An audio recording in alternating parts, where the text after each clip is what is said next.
میں بکمال ادب درخواست کر رہا ہوں حجت الاسلام المسلمین علی ممتاز العلماء علی جناب مولانا سید سیف عباس صاحب قبلہ کی خدمت میں کہ وہ تشریف لائیں اور محفل کو خطاب فرمائیں۔ اعوذ باللہ من الشیطان اللعین الرجیم، بسم اللہ الرحمن الرحیم۔ الحمد للہ الذی لا یبلغ مدحتہ القائلون ولا یحصی نعماءہ العادون ولا يؤدي حقه المجتهدون الذي لا يدركه بعد الهمم ولا يناله غوص الفتن الذي ليس لصفته حد محدود ولا نعت موجود ولا وقت معدود ولا عجل ممدود فترى الخلائق بقدرته ونشر الرياح برحمته ووتدى بالصخور ميدان أرضه والصلاة والسلام على سید الانبیاء والمرسلین خاتم النبیین سیدنا الممجد بشیر المسدد نذیر المؤید المصطفی الامجد المحمود الاحمد ابی القاسم محمد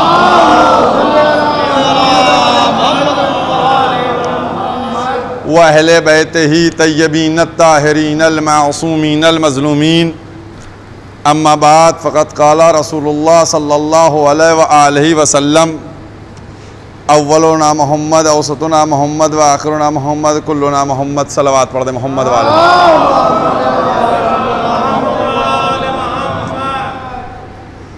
آج کی یہ مبارک تاریخ کہ جس دن الحمدللہ ہم سب 11 ذیقات ولادت بسعادت امام علی ابن موسیٰ الرضا علیہ السلام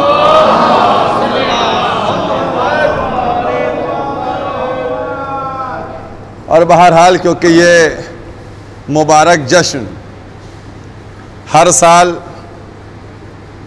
بڑی آب و تاب سے ہوا کرتا تھا، گزشتہ سال تو بالکل اجازت نہیں تھی، اس کے سبب نہیں ہو پایا، اور اس سال چونکہ 50 آدمیوں کی اجازت ہے لہذا کووڈ-19 کی گائیڈ لائن کے تحت منعقد کیا جا رہا ہے۔ اور یہ ہمارے شہر کے جو چینل حسینی چینل، یہ ان کا بڑا احسان ہے کہ انہوں نے ان محافل و مجالس کو ان ایام میں کہ جو کورونا وبا کے درمیان لوگ پریشان تھے بند نہیں ہونے دیا، لوگ شرکت بھی کرتے رہے ٹی وی کے ذریعے سے اور پروگرام بھی ہوتے رہے۔ آج کی یہ محترم تاریخ کہ جو ہمارے 8ویں امام سے منسوب ہے، میں نے جن الفاظ کو سرنامہ قرار دیا ان میں پیغمبر اسلام ارشاد فرما رہے ہیں کہ ہم میں کا اول بھی محمد ہے، اوسط بھی محمد ہے، آخر بھی محمد ہے، اور ہم سب کے سب محمد ہیں۔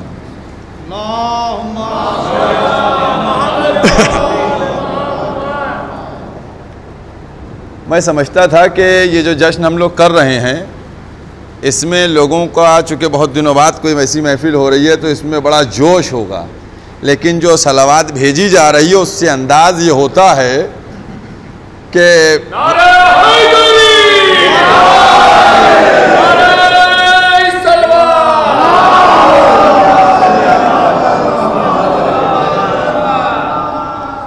تو بہرحال ہمارے 8ویں امام کہ جن کو عالم آل محمد بھی کہا گیا، کیوں؟ جتنے مناظرے انہوں کے دور میں ہوئے اور ان سے ہوئے مامون نے، اتنے مناظرے جو ہیں کسی اور امام کے دور میں نہیں ہوئے۔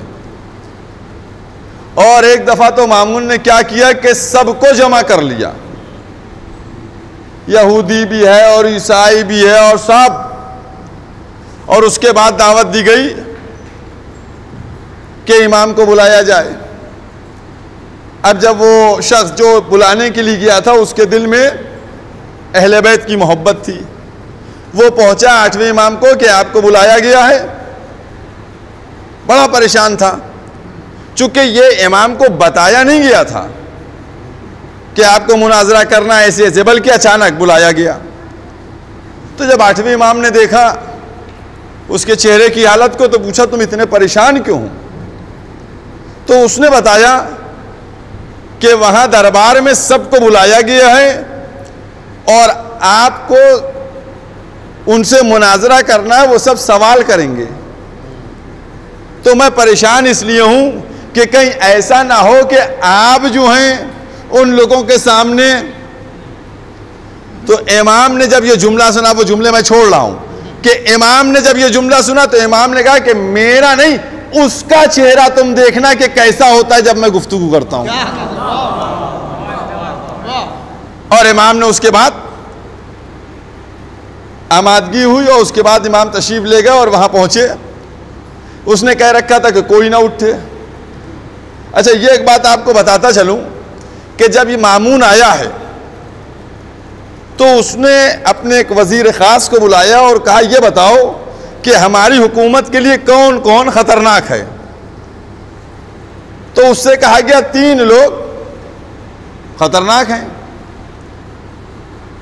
تو جب کہا 3 لوگ خطرناک ہیں تو پوچھا کون؟ تو کہا ایک تو آپ کے بھائی. تو مامون کہنے لگا اس کو تو ہم یوں ہی کنارے لگا دیں گے، جانتے ہیں ہم. کہا دوسرا اس کا وزیر. کہا اس کا بھی انتظام ہو جائے گا. کہنے لگا یہ بتاؤ یہ 2 تو ہم کو معلوم تھے، تیسرا تم کس کو بتا رہے ہو؟ تو اس وزیر نے کہا تیسرے علی ابن موسیٰ ہیں کہ جن سے آپ کو خطرہ ہے. تو اب کہا گیا یہ کون؟ تو اب ان کی گرفتاری کروائی گئی کہ جاؤ ان کو مدینے سے لے کر آؤ. اور پھر مدینے سے آپ کو بلوایا گیا. تو بہرحال کیا عظمت تھی، وہ چاہ رہا تھا کہ لمحہ لمحہ جو ہے اور ان کو ولی بنایا گیا کہ آپ صاحب ہمارے فیصلے سنائیے گا. تو جب یہ آ گئے اور آنے کے بعد لگے تو کہا کوئی نہیں اٹھے گا. اس نے ایک جملہ ان سے کہا تھا اور یہ شاید آپ لوگوں نے برابر جب وہ نیشا پور والی روایت سنتے ہوں گے تو سنتے ہوں گے کہ جب آپ سواری پہ سوار تھے تو محمل کا پردہ گر گیا. پردہ گرنے کے بعد بھی اٹھا. تو اس پردے کا ریزن آپ کو معلوم ہے کیوں؟ کیا تھا ریزن؟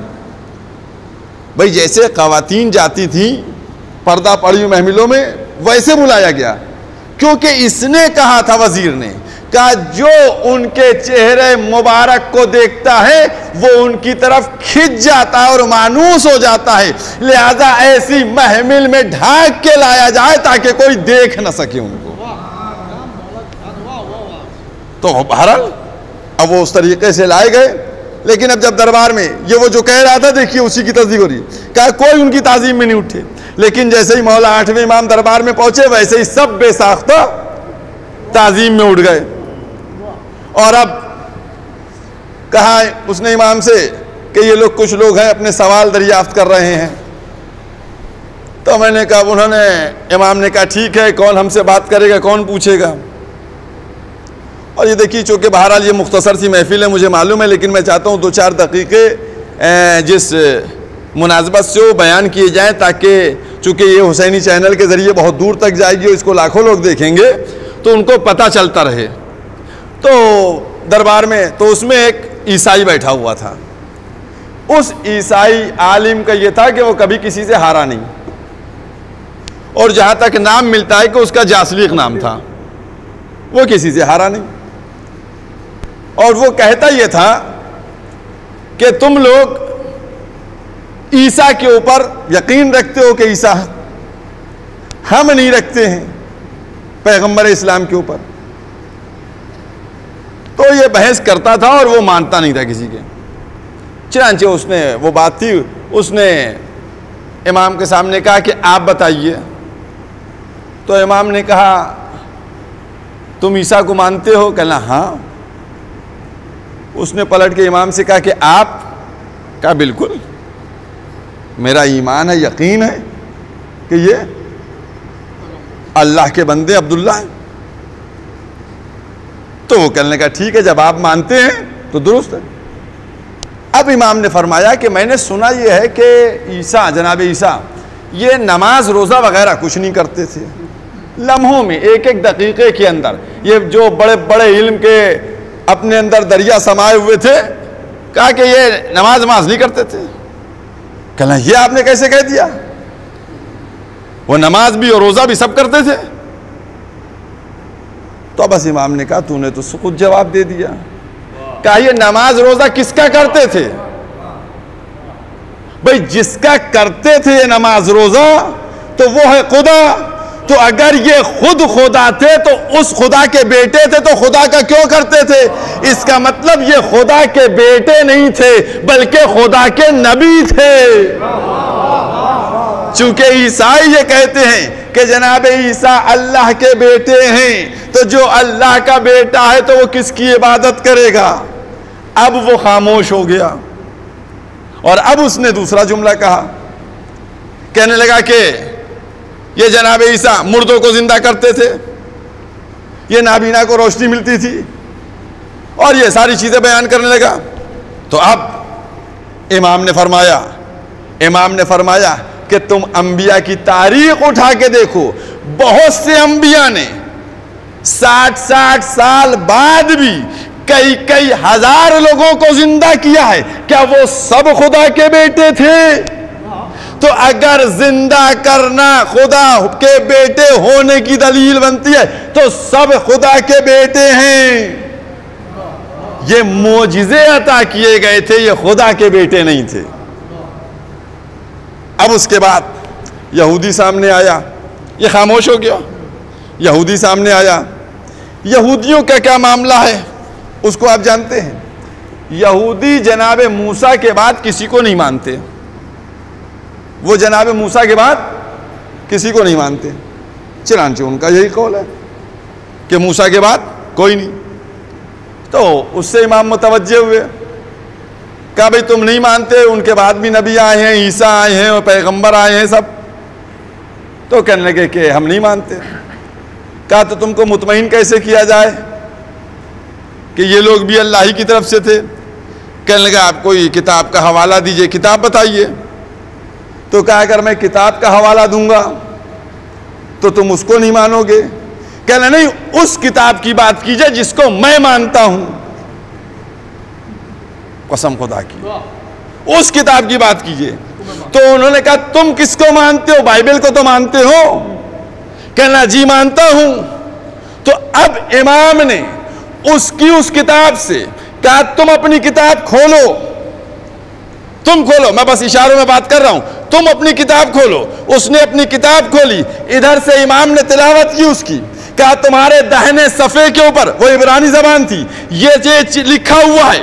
اس نے وہاں سے آواز دی کہ جی بالکل۔ تو کہا اب تم یہ بتا دو کہ جو دربار میں لوگ بیٹھے ہیں کہ ہم کو تمہاری کتاب کی تلاوت آتی ہے یا نہیں آتی؟ اس نے کہا آپ ہم سے زیادہ بہتر انداز میں ہماری کتاب کو پڑھ رہے ہیں۔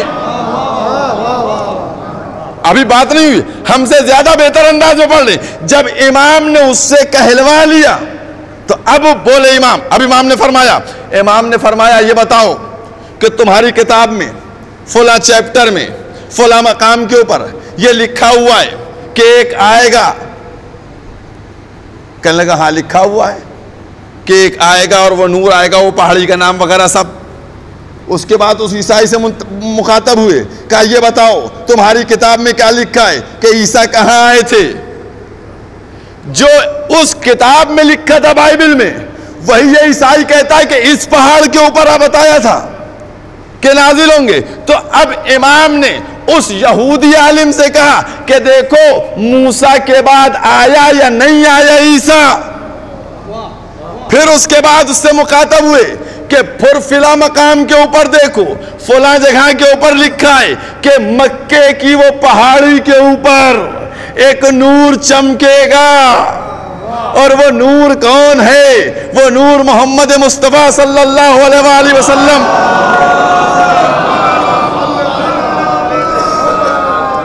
وہ ان کا نور ہے، وہ نور آئے گا۔ اب جب وہ نور آئے گا تو کہا اب بتاؤ کیا اس نور کو نہیں بتایا گیا کہ وہ جگہ ہے کہ جس کو غار حرا کہا گیا؟ وہاں کون آیا؟ وہاں نبی آخر محمد مصطفیٰ صلی اللہ علیہ وسلم آئے۔ ایک صلوات پڑھ دی محمد والے محمد۔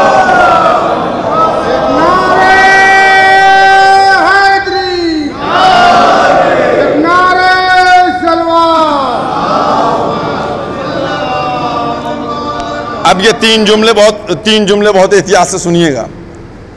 وہ تین جملے کیا ہیں؟ کہا تم یہ بتاؤ، یہودی سے کہا کہ کیا موسیٰ کو موسیٰ کی نسبت اس سے نہیں دی گئی؟ کہنے لگا جی دی گئی ہے۔ کیا اس کے جانشین کی نسبت اس محمد کے جانشین سے نہیں دی گئی؟ کہا جی میرے کتاب میں لکھا ہے کہ اس کی نسبت اس کے جانشین سے۔ اب جملہ کیا موسیٰ کی ایک زوجہ موسیٰ کے اس جانشین کے مخالف لڑنے نہیں آئی تھی؟ کہا جیسے اس موسیٰ کی زوجہ ان کے جانشین کے مخالف، ایسے ہی محمد کی ایک زوجہ محمد کے جانشین کے مخالف۔ کہا جیسے موسیٰ کے 12 وصی تھے ویسے ہی محمد کے بھی 12 وصی ہیں۔ کیا تمہاری کتاب میں نہیں لکھا؟ جب سب ایک ایک بات بتا دی تو اب وہ سامنے سے اٹھ کے بولتا ہے کہ یہ بتائیے آپ ہیں کون؟ آپ ہیں کون؟ تو کیا ان 12 سے میں ہی 8واں ہوں، علی ابن موسیٰ الرضا۔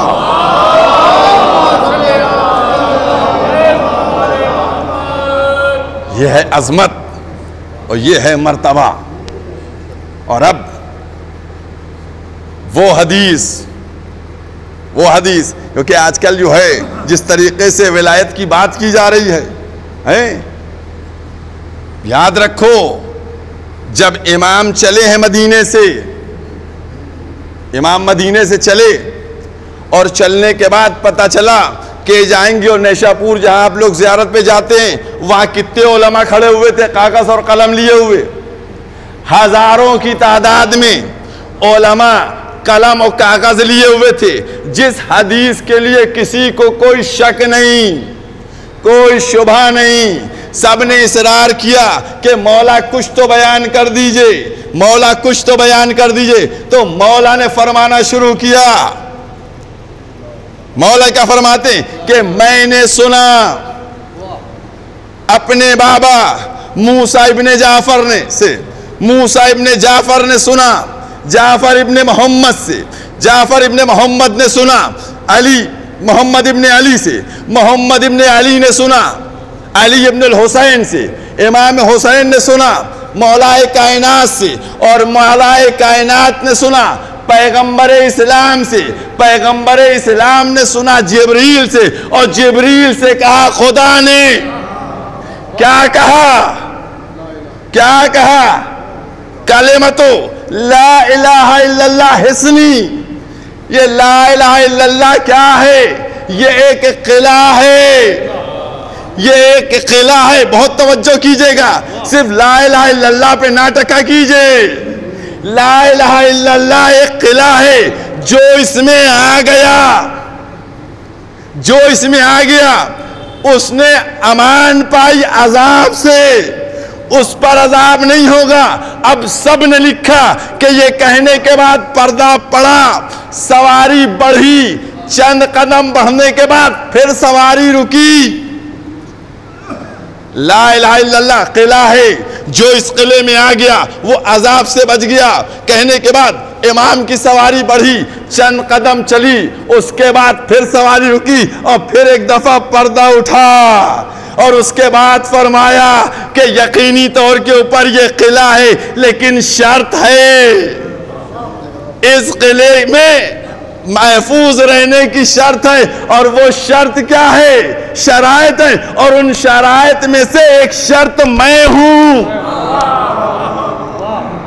ایک شرط میں ہوں۔ یہ میں ہوں شرط کا کیا مطلب؟ وہ امام کا کلام تھا، یہ ہمارا آسانی سے کہا ہوا جملہ ہے کہ مولا فرما رہے تھے کہ لا الہ الا اللہ پڑھ لو، محمد رسول اللہ پڑھ لو، تم امان نہیں پا سکتے جب تک ہم کو نہیں، یعنی ولی اللہ ولایت کا اقرار نہیں کرتے ہو، تب تک امن نہیں پا سکتے۔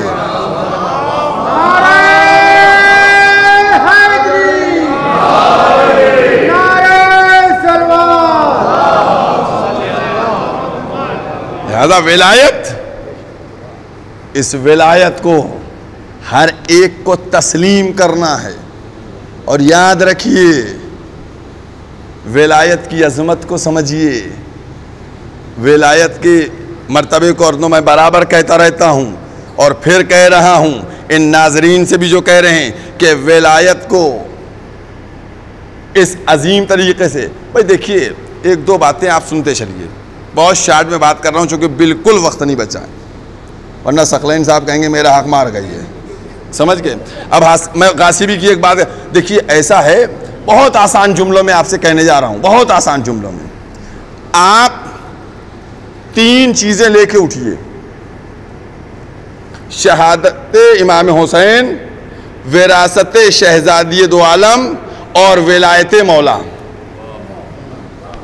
سمجھ گئے یہ 3. ان 3 میں سے کیا کیا؟ قاتل امام حسین کو تو بے نقاب کر کے کھڑا کر دیا چوراہے پہ آپ نے,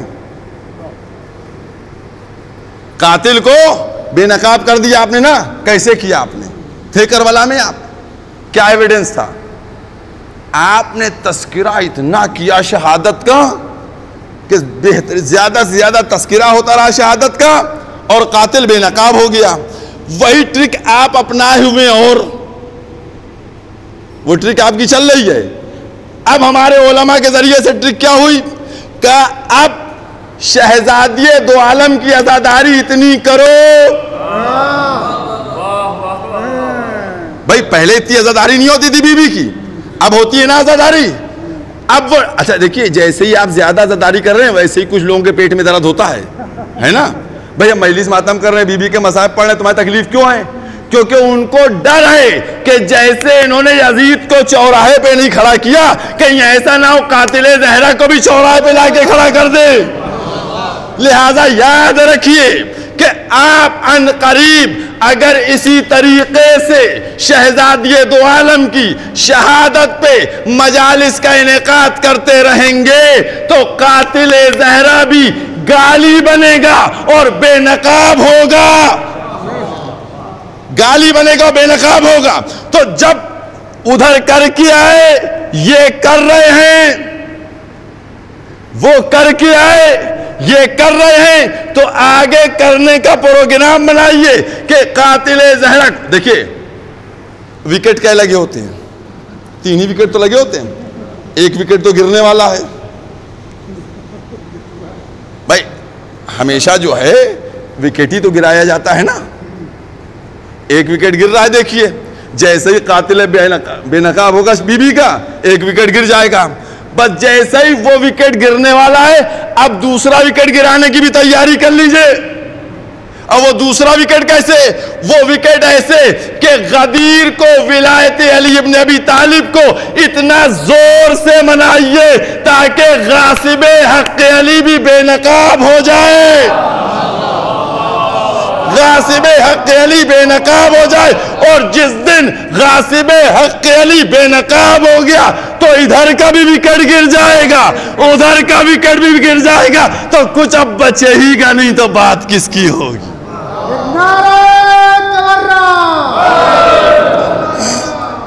دیکھیے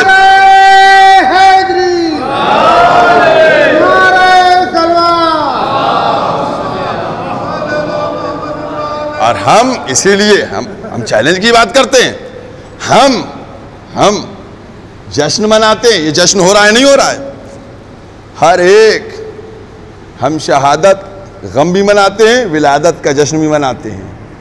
ٹھیک ہے, اب شہادت کا غم تو منانا سیکھ لیا ہے, ولادت کا جشن منا کے دکھاؤ. آپ کے سامنے چھوٹا سا جملہ کہہ رہے ہیں, ولادت کا جشن وہی مناتا ہے جس کو ولدیت معلوم ہوتی ہے.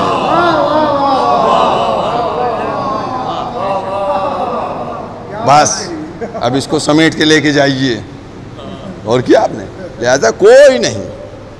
اور ہم الحمدللہ اہل بیت کے سلسلے میں غم بھی مناتے ہیں اور خوشی بھی, اور انہی کے وسیلے سے اپنی آرزوؤں کو, اپنی مرادوں کو, کیونکہ ہم ہیں کیا, یقینی طور کے اوپر ہمارے پاس قوت ہے, لیکن ایک قدم چل نہیں سکتے ہیں.